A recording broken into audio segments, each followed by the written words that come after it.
នៅសមត្ថកិច្ចស្រុកទឹកផុសខេត្តកំពង់ឆ្នាំងអំពាវនាវពលរដ្ឋមានលំនៅឋានក្បែរច្រឡងអូភ្នំពាមលោកមានការប្រុងប្រយ័ត្នការមានត្រីងាប់អណ្ដែតទឹកជាច្រើនក្បែរសង្ស័យថាមានសារធាតុពុលមានករណីស្រីងាប់ជាច្រើនក្បែរដោយមិនដឹងមូលហេតុដែលករណីនេះកើតឡើងនៅក្នុងចំណុចច្រឡងអូមួយកន្លែងដែលស្ថិតនៅក្នុងចំណុចជើងពាមលោកក្នុងភូមិតែណៃស្រុកទឹកផុសខេត្តកំពង់ឆ្នាំងដែលកើតឡើងថ្ងៃទី3ខែធ្នូឆ្នាំ2025លោកខេមវិបុលអធិការស្រុកទឹកផុសបានបញ្ជាក់ថាបន្ទាប់ពីកើតហេតុខាងលើនេះសមត្ថកិច្ចនិងក្រុមការងារអាជ្ញាធរស្រុករួមទាំងមន្ត្រីបរិស្ថាន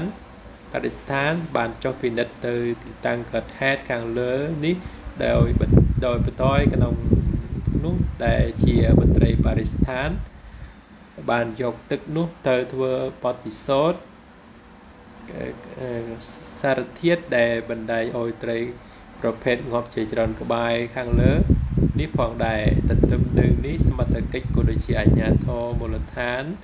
សូមអំពាវនាវប្រជាពលរដ្ឋដែលមានរំលឹកឋានក្បែរកើតហេតុខាងលើត្រូវមានការប្រុងប្រយ័ត្នចំពោះហេតុការណ៍ដែលកើតឡើងពិសេសសូមបងប្អូនមានការប្រុងប្រយ័ត្នកុំបរិភោគទឹកក្នុងច្រឡងអូឬចំណុចខាងលើនិងមានការប្រុងប្រយ័ត្នចំពោះសត្វពាហនៈផ្សេងខ្លះក្រែងចុះភក់ទឹកបណ្ដោយឲ្យគ្រោះថ្នាក់ពិសេសសូមបងប្អូនកុំយកត្រីដែលងាប់ទាំងនោះមកធ្វើម្ហូបទទួលទានជាដាច់ខាតសូមរងចាំមន្ត្រីជំនាញយកទឹកទៅធ្វើបទពិសោធន៍ទៅតពយឲ្យបានលោះមិនសិនបាទនេះគឺជារូបភាពនៃត្រីទាំងឡាយដែលបានស្លាប់ដោយមិនទាន់ដឹងមូលហេតុចឹងមន្ត្រីបរិស្ថានក៏បានចុះពិនិត្យមើលបាទ